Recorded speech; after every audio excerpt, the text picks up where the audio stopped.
जय हिंद। पिछले वीडियो में हमने देख लिया था इलेक्ट्रिक करंट के बारे में, इसके बाद हमने वोल्ट मीटर के बारे में पढ़ा था, एमीटर के बारे में पढ़ा था, पोटेंशियल डिफरेंस के बारे में कुछ बात की थी। ठीक है, इस वीडियो में हम देखेंगे ओम्स लॉ। ठीक है, ओम्स लॉ ये इस चैप्टर में तुम्हारा ओम्स लॉ बहुत ही इंपॉर्टेंट है, इस पर एक क्वेश्चन आता ही है और ये बहुत इंपॉर्टेंट में से ही है। सबसे इंपॉर्टेंट मान लो इस चैप्टर में यही है। ठीक है, और भी है लेकिन ये इस पर ज़्यादा ध्यान रहना चाहिए। अच्छा, ओम्स लॉ तो हु गेव ओम्स लॉ, ये किसने दिया था?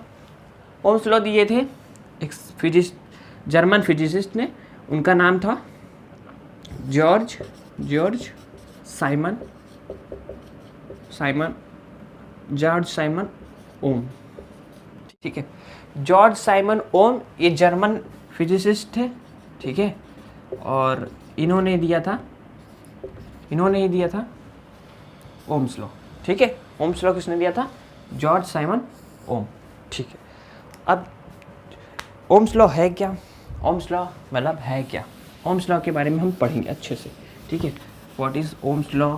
ठीक है, और इसके बारे में हम न्यूमेरिकल्स भी लगाएंगे इसके बारे में। ठीक है, ओम्स लॉ के ऊपर। ठीक है, ओम्स लॉ देखो, हमने इलेक्ट्रिक करंट और पोटेंशियल डिफरेंस के बारे में समझ लिया। इलेक्ट्रिक करंट और पोटेंशियल डिफरेंस अगर अभी तक आपको समझ में आ गया, ओम्स लॉ बहुत अच्छे से आ जाएगा। देखिए, जब भी ओम्स लॉ कहती है, अब ओम्स लॉ के according according to the Ohm's law कि किसी, ठीक है, एट कांस्टेंट टेम्परेचर, एक कांस्टेंट टेम्परेचर पे the current flowing in a conductor, मतलब एक कंडक्टर याद है ना, किसी कंडक्टर में एक करंट, ठीक है, a current flowing in a conductor is directly proportional to the potential difference across its ends. मतलब कि एक कंडक्टर में जिसमें करंट फ्लो हो रहा है, ठीक है, करंट इलेक्ट्रॉन, ठीक है, वो डायरेक्टली प्रोपोर्शनल होता है किसके? पोटेंशियल डिफरेंस के। यानी कि करंट को हम कैसे दिखाते हैं? आई से, याद है ना, करंट, और डायरेक्टली प्रोपोर्शनल ऐसे। ठीक है, directly proportional to the potential difference, यानी voltage V, potential difference. Current is directly proportional to the potential difference, ये ओम्स लॉ कहती है। ठीक है, मतलब कि डायरेक्टली प्रोपोर्शनल का क्या मतलब हुआ? डायरेक्टली प्रोपोर्शनल का मतलब ये हुआ कि अगर करंट बढ़ेगा तो पोटेंशियल डिफरेंस भी बढ़ेगा, करंट अगर घटेगा तो पोटेंशियल डिफरेंस भी घटेगा, पोटेंशियल डिफरेंस बढ़ेगा तो, ठीक है, तो करंट भी बढ़ेगा। अब हम इसको ऐसे भी लिख सकते हैं कि potential difference is directly proportional to the current, लिख सकते हैं, वही चीज़ है, उसको बस मैंने इस तरह किया। लेकिन एट कांस्टेंट टेम्परेचर मैंने कहा था कि पहले शुरू में डेफिनेशन में कहा कि डेफिनेशन ऐसे लिख लेते हैं, यहाँ पे आपको आसानी हो गया। Eight constant temperature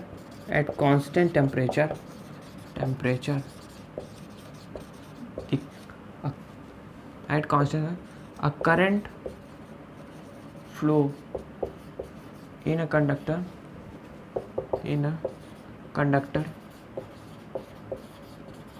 is directly proportional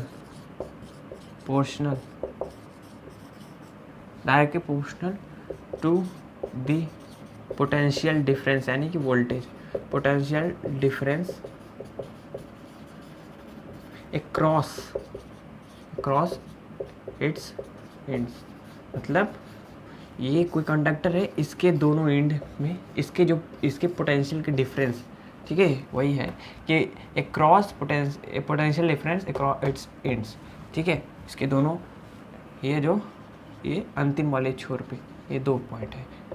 ठीक है, तो एट कांस्टेंट टेम्परेचर, किसी भी एक कांस्टेंट टेम्परेचर पे जब भी करंट एक कंडक्टर में फ्लो होता है वो डायरेक्टली प्रोपोर्शनल होता है उसके पोटेंशियल डिफरेंस के। ठीक है, इतना बात समझ में। और inversely proportional to the resistance. इतना समझ गए कि डायरेक्टली प्रोपोर्शनल है, हम इसको ऐसे ही लिख सकते हैं, इस चीज़ को, करंट को, पोटेंशियल डिफरेंस डायरेक्टली प्रोपोर्शनल, तो मैंने लिखा potential difference directly proportional to the current. I for current, V for potential difference. तो कांस्टेंट की जगह अगर ये कांस्टेंट है तो हमें पता है कि कांस्टेंट लगाने के लिए हम ऐसे, ठीक है, कांस्टेंट के लिए हम इसको v इक्वल टू, ठीक है, I इंटू आर कर सकते हैं, v into I into R. अब ये क्यों किया इसको ऐसे लिखने के लिए? अब देखो मैंने कहा कि कांस्टेंट टेम्परेचर, मतलब कि कांस्टेंट एक वैल्यू है, एक कांस्टेंट वैल्यू के लिए हमें एक रेजिस्टेंस ले रहे हैं कि इन दोनों का कांस्टेंट बनाने के लिए, इन दोनों को कांस्टेंट रखने के लिए एक रेजिस्टेंस चाहिए, एक रेजिस्टेंस होना चाहिए। मैंने v equal to I into R लिख दिया, ठीक है, v into I into R. अब ये क्यों लिखा? v equal to I into R, ठीक है, या v by I equal to R ऐसे लिख दिया। ये लिखने का मेरा क्या मतलब है? देखो पहले मैंने कहा कि at constant temperature a current flowing in a conductor is directly proportional to the potential difference across it ends. तो डायरेक्टली प्रोपोर्शनल हो गया पोटेंशियल डिफरेंस करंट के, ठीक है। तो यानी कि अगर इसको मैंने लिख दिया कि v इक्वल टू आई, मतलब ये बढ़ेगा तो ये भी बढ़ेगा, यानी कि ये जितना होगा ये 2 होगा तो ये भी 2 हो जाएगा, 3 होगा 3 हो जाएगा। समझ में आ रहा है? जितना उसकी वैल्यू उतना उसकी वैल्यू, ठीक है। लेकिन यहाँ पे एक और चीज़ है, मैंने कहा एक कांस्टेंट पे, कांस्टेंट मैंने एक वर्ड यूज किया कांस्टेंट, ठीक है, इसकी एक कांस्टेंट वैल्यू होगी, ठीक है। जब भी हम इसकी v और i यानी पोटेंशियल डिफरेंस और करंट का हम क्या निकालेंगे? रेशियो, ठीक है, रेशियो निकालेंगे तो हमें एक कांस्टेंट वैल्यू हर बार मिलेगी। जैसे कि समझो जब भी हम करंट और पोटेंशियल डिफरेंस को, ठीक है, करंट और पोटेंशियल डिफरेंस का रेशियो निकालेंगे, ठीक है। तो एक और चीज़ अब यहाँ पे रेजिस्टेंस को समझने के लिए, अब रेजिस्टेंस आपके पूरे चैप्टर में है कि the ratio potential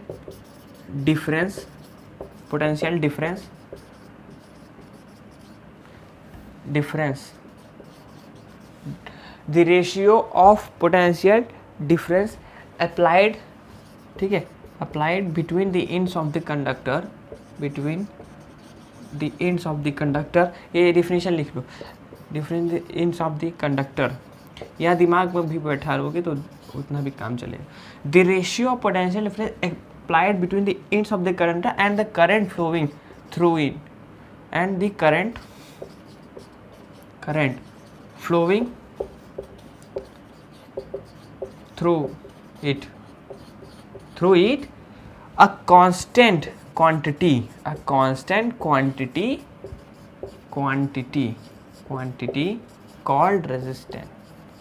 called resistance।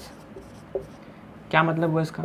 मतलब कि आपके कंडक्टर में जब पोटेंशियल, जैसे इस समझो कि पोटेंशियल डिफरेंस यानी कि रेशियो ऑफ पोटेंशियल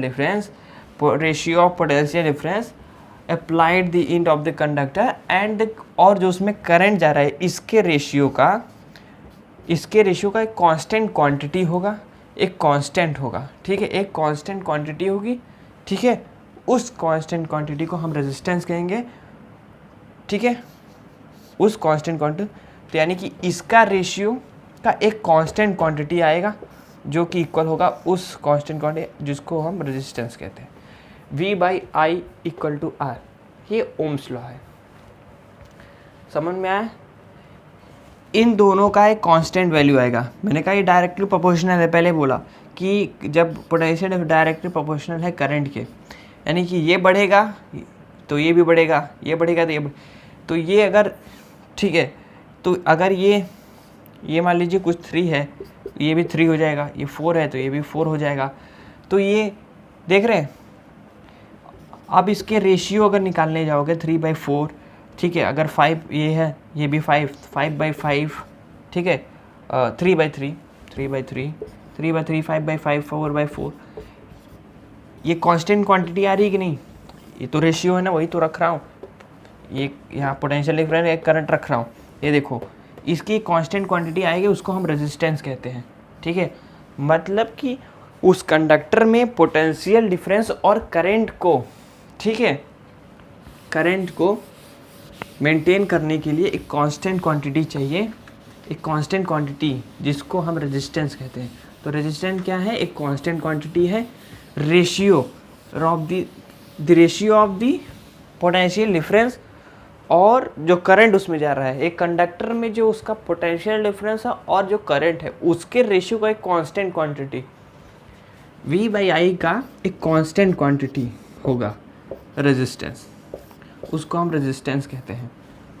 यानी वो वैल्यू कुछ भी हो सकती है, जैसे कि मान लीजिए 2 वोल्ट है, ठीक है, और हमको करंट दिया गया है 4, ये क्या हो जाएगा 4 0.5, तो रेजिस्टेंस क्या हो गया 0.5, रेजिस्टेंस क्या होगा 0। तो हमें एक कांस्टेंट क्वांटिटी मिल जाएगी कि अगर हम इतना रेजिस्टेंस करेंगे तो हमको करंट इतना मिलेगा, वोल्टेज इतना मिलेगा। समझ में आ रहा है? इतना रेजिस्टेंस मतलब विरोध करें, इतना विरोध, ठीक है। और रेजिस्टेंस का एसआई यूनिट क्या होता है? रेजिस्टेंस रेजिस्टेंस का भी एसआई यूनिट होता है, resistance. The SI unit of resistance, the SI unit of resistance is क्या? ओम्स। ऐसे बनाते हैं, ये ऐसे लेकर ऐसे, फिर से देखो ऐसे ऐसे, इसको कहा ओम, ओमेगा, सॉरी इसको ओमेगा कहते हैं ना, ओमेगा, ठीक है। तो एसआई यूनिट क्या है? ओम है, एसआई यूनिट ओम है, और इसका सिंबल ये है, इस सिंबल को ओमेगा कहते हैं, ठीक है। और एसआई यूनिट क्या है? ओम, रेजिस्टेंस का ओम, ठीक है, ओम। आपने स्पीकर वगैरह में देखा होगा ओम्स लिखा रहता है, 4 ओम्स का है, 8 ओम्स का है, ठीक है। अगर नहीं देखा है तो कोई बात नहीं, हम आगे भी बहुत समझेंगे। चलो देखो, ये बात समझ में आ गई कि current is directly proportional to the potential difference, current is directly proportional to the potential difference but inversely proportional to the resistance. तो करंट मैंने कहा था कि डायरेक्टली प्रोपोर्शनल है पोटेंशियल डिफरेंस के, current directly proportional potential but inversely proportional है resistance के, resistance के करंट रेजिस्टेंस के इनवर्सली प्रोपोर्शनल है। अब अगर मैं साधारण भाषा में बता दूं तो जैसे कि अगर करंट बढ़ेगा, मतलब किसी कंडक्टर में अगर हम करंट बढ़ाएंगे ना तो वोल्टेज भी बढ़ेगा, पोटेंशियल डिफरेंस भी बढ़ेगा। करंट मान लो 2 एम्पियर दिया तो वोल्टेज मान लो यहाँ पे एक, अगर अल्टरनेटिव ग्राफ बना दे, जैसे यहाँ पे हम दिखाएं करंट, यहाँ पे हम वोल्टेज दिखाएं, यहाँ पे अगर 1 वोल्ट देने पे यहाँ पे 0.2 एम्पियर मिल रहा है, फिर मान लो 3 वोल्ट देने पे यहाँ पे 0.4 एम्पियर मिल रहा है, तो मतलब एक स्ट्रेट लाइन, एक ग्राफ है, देखो ये ग्राफ है, ठीक है, इसका ग्राफ, ठीक है, ये एक पोटेंशियल डिफरेंस और करंट का एक ग्राफ है। तो हम कहने का मतलब है कि डायरेक्टली है तो सीधा बनेगा, जो ग्राफ जाएगा वो सीधा जाएगा, ऐसे ऐसे जाएगा, ठीक है। लेकिन इनवर्सली प्रोपोर्शनल है रेजिस्टेंस की, current is inversely proportional to the resistance, मतलब कि उल्टा, करंट बढ़ेगा तो रेजिस्टेंस घट जाएगा और रेजिस्टेंस बढ़ेगा तो करंट घट जाएगा। मतलब अगर किसी चीज़ में हम रेजिस्टेंस से रजिस्टर आया है, रजिस्टर हमें पढ़ाए थे, वो चीज़ जो करंट को विरोध करती है, रजिस्टर इसको कहते हैं हम। हमारे घर के जो मतलब किसी भी इलेक्ट्रिक सर्किट में यही लगा रहता है, रजिस्टर्स लगे रहते हैं, रजिस्टर्स लगे रहते हैं, वो छोटे छोटे ऐसे रहते हैं, अलग अलग साइज़ के। उनका काम ये रहता है कि जब भी करंट को रोकना रहता है कि इतने अमाउंट से ज़्यादा करंट आगे ना जाए, तो वहाँ पे हम उस रजिस्टर को लगा देते हैं, ठीक है। रजिस्टर को सिंबल ऐसे होता है, ठीक है, ये सिंबल है रजिस्टर का, ठीक है, ये रजिस्टर का सिंबल है, सिंबल ऑफ रजिस्टर,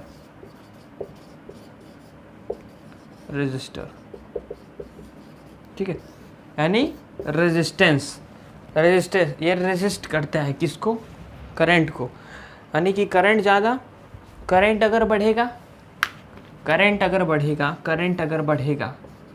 करंट बढ़ा तो रेजिस्टेंस क्या हो जाएगा, मतलब रेजिस्टेंस को अगर कम रहेगा तो करंट अपने आप ज़्यादा रहेगा, अगर रेजिस्टेंस कम रहेगा तो करंट अपने आप जाएगा, और रेजिस्टेंस अगर हाई कर दोगे तो करंट अपने आप घट जाएगा, ठीक है। यानी मैंने कहा उदाहरण देकर इलेक्ट्रिक आयरन, अब इलेक्ट्रिक आयरन की मैंने बात क्यों की, ठीक है, तो इलेक्ट्रिक मतलब समझ गए ना, रेजिस्टेंस समझ गए ना, रेजिस्टेंस क्या है। रेजिस्टेंस को हम एक और डिफिनेशन से यहाँ पे समझा देते हैं, देखो कि the property to oppose the current flowing in a conductor, मतलब कि डिफिनेशन लिख लो कि अगर किसी भी, या दिमाग में रखो, किसी भी कंडक्टर में जो उसको विरोध करने का, करंट को विरोध करने की जो प्रॉपर्टी होती है उसको रेजिस्टेंस कहते हैं। अब हम रेजिस्टिविटी पे आ जाएंगे, ओम्स लॉ वहीं पे ख़त्म हो गया कि हमने समझ लिया कि potential difference current directly proportional है वोल्टेज के पोटेंशियल डिफरेंस, और करंट है इन्वर्सली प्रोपोर्शनल है रेजिस्टेंस के, ठीक है। और जो करंट, इसके रेशियो को एक कांस्टेंट क्वांटिटी होती है V/I, जिसको हम रेजिस्टेंस कहते हैं, एक कांस्टेंट टेम्परेचर पे इसके रेशियो को एक कांस्टेंट वैल्यू आएगी, उसको हम रेजिस्टेंस कहते हैं, ठीक है। और ओम्स लॉ का फार्मूला यही है, V/I = R, इसी से सारे क्वेश्चन लग जाते हैं ओम्स लॉ के, ठीक है, आप समझ चुके हैं इसको, ठीक। अब ओम्स लॉ के अकॉर्डिंग मैंने कहा था V/I = R है, तो मतलब क्या हुआ, अगर मैं कहूँ कि अगर किसी कंडक्टर की रेजिस्टेंस 1 ओम है, मतलब रेजिस्टिविटी प्रतिरोध क्षमता उसकी 1 ओम है, तो उसका क्या मतलब हुआ कि अगर 1 वोल्ट, इसी से मैं देखो, इसको देखो समझो, अगर उसकी resistive 1 ohm resistance of any conductor, तो उसका क्या मतलब हुआ कि उस कंडक्टर में 1 वोल्ट का पोटेंशियल डिफरेंस हो रहा है एंड करंट उसमें 1 एम्पियर का, ठीक है। Current flowing in the conductor is 1 ampere and the potential difference across is 1 volt, तब उसकी रेजिस्टेंस 1 ओम होगी, ठीक है, 1 ओम होगी। अगर उसके करंट, उस कंडक्टर में जो करंट जा रहा है वो 1 एम्पियर का जा रहा है, और उसका जो पोटेंशियल डिफरेंस है उस कंडक्टर का वो 1 वोल्ट है, तो उसकी रेजिस्टिविटी 1 ओम्स के बराबर होगी। ये यहाँ से समझ लिया बाय ओम्स लॉ, ब्रैकेट में से लिख दिया करो ओम्स लॉ क्लियर। अब देखो दूसरा सबसे इम्पोर्टेंट जो टॉपिक है वो फैक्टर है, फैक्टर्स अफेक्टिंग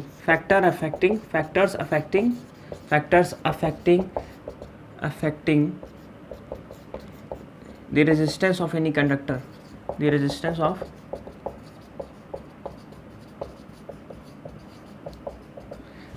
कंडक्टर, मतलब कि कौन कौन से फैक्टर्स हैं जो किसी भी कंडक्टर की रेजिस्टेंस को अफेक्ट करता है। सबसे पहले होता है लेंथ ऑफ कंडक्टर,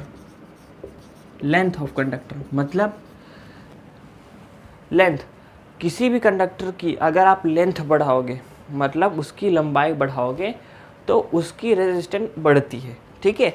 लेंथ बढ़ाने पर रेजिस्टेंस बढ़ेगी, तो यहाँ पे लिख देते हैं कि अगर लेंथ अगर बढ़ेगा तो रेजिस्टेंस क्या हो जाएगा, बढ़ जाएगा, ठीक है। तो length is directly proportional to resistance. क्या लेंथ, इस स्मॉल, इसमें हम स्मॉल से दिखाते हैं, यहाँ से ऐसे, ठीक है। ये रेजिस्टेंस डायरेक्टली है, लेंथ बढ़ेगा तो रेजिस्टिविटी भी बढ़ेगी, और इनवर्सली प्रोपोर्शनल होता है थिकनेस ऑफ कंडक्टर, मतलब थिकनेस ऑफ कंडक्टर, अगर मतलब थिकनेस मतलब उसकी चौड़ाई, ठीक है, चौड़ाई कितने, ये कितना चौड़ा है, कितना मोटा है, ठीक है।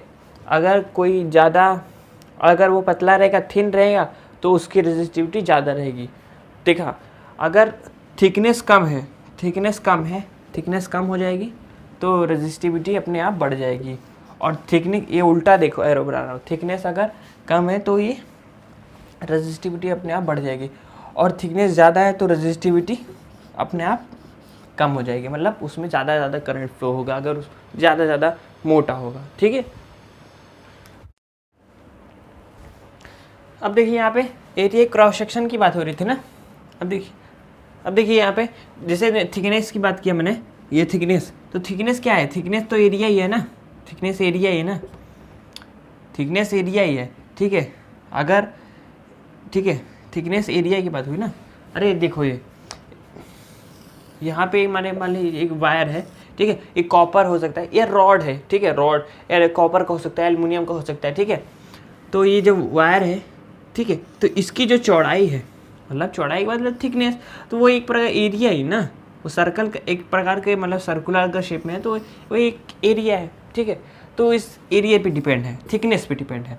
यानी कि मैंने कहा रेजिस्टेंस अगर बढ़ेगा, मतलब इस एरिया को अगर घटाएंगे, एरिया घट गया तो रेजिस्टेंस बढ़ जाएगा, मतलब उस जितना ज़्यादा कम पतला वायर रहेगा उसकी रेजिस्टिविटी इसलिए ज़्यादा। अच्छा ये हो फ्यूज़ वायर, घरों में अपनी फ्यूज़ देखा है क्या, घरों में फ्यूज़ वायर हमेशा पतला लगाया जाता है, क्यों, ताकि इसलिए क्योंकि जितना पतला रहेगा उसमें से उतना कम करंट फ्लो होगा, ठीक है।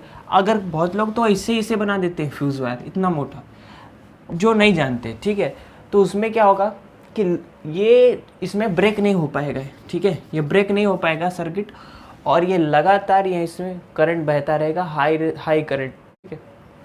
जहाँ भी करंट जाएगा वो चीज़ डैमेज हो जाएगी, ठीक है, वो जो इलेक्ट्रिक अप्लायंस जो चल रहा है वो ख़राब हो जाएगा, इसलिए वहाँ पे पतले से पतला वायर से लिया जाता है, ठीक है। यानी कि जितना होगा उसमें एरिया कम, उतना जितना पतला रहेगा, जितना एरिया कम रहेगा उतना ज़्यादा रेजिस्ट करेगा, रेजिस्टर उतना ज़्यादा करंट को रेजिस्ट करेगा, यानी कि एरिया कम हो गया तो रेजिस्टेंस भी ज़्यादा हो गया, ठीक है, एरिया कम रेजिस्टेंस ज़्यादा। तो इन्वर्सली है, ये डायरेक्टली था, लेंथ डायरेक्टली है, बट थिकनेस जो होता है एरिया ऑफ क्रॉस सेक्शन, इसको एरिया ऑफ क्रॉस सेक्शन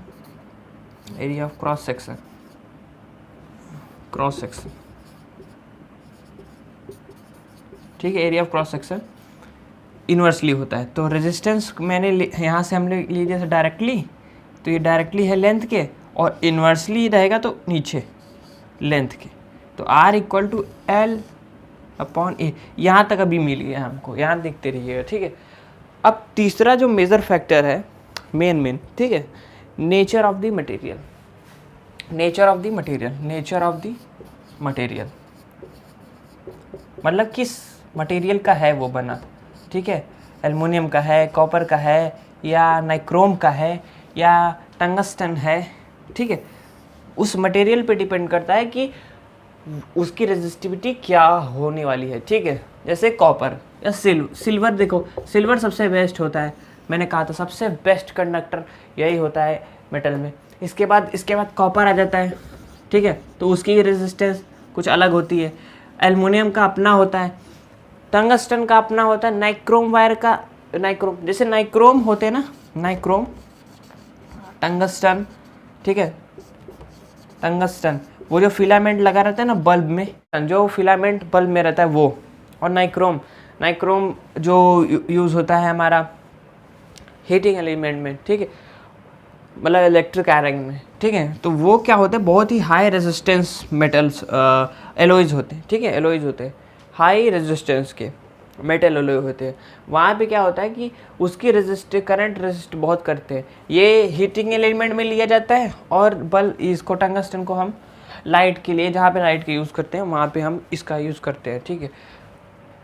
तो नेचर ऑफ मटेरियल, ठीक है। इसके बाद आता है टेम्परेचर पे इसके बाद आता है टेम्परेचर, ठीक है। टेम्परेचर भी एक फैक्टर है जो इफेक्ट करता है, ठीक है। तो टेम्परेचर ऑफ कंडक्टर,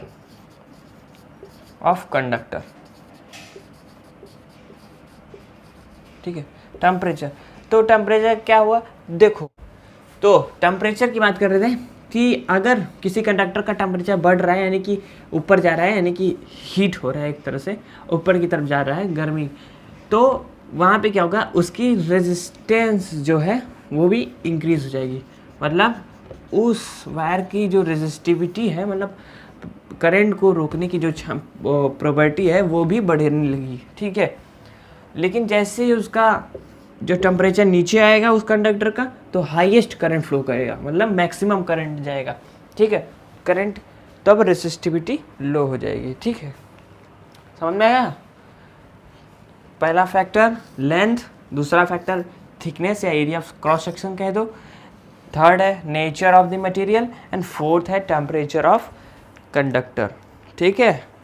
ये चार ऐसे मेजर फैक्टर्स हैं, मतलब मेन फैक्टर, जिससे किसी कंडक्टर की रेजिस्टेंस हमें पता चलती है, ठीक है। चलिए इस वीडियो में इतना ही। इसके बाद अगले वीडियो में हम रेजिस्टिविटी देखेंगे, इसके बाद हम देखेंगे इलेक्ट्रिक पावर के बारे में, पैरेलल और सीरीज वायरिंग में देख लेंगे, इसके बाद heating effect of the current ये भी देख लेंगे, ठीक है। और इसके बाद ये वाला जो हमें अभी बता रहे थे इसको भी अच्छे से कर लेंगे, इस पर हम न्यूमेरिकल भी अच्छे से सॉल्व करेंगे, ठीक है। इस चैप्टर को अच्छे से क्लोज करेंगे। तब तक आप देखते रहिए यूनिक विद्यार्थी। जय हिंद।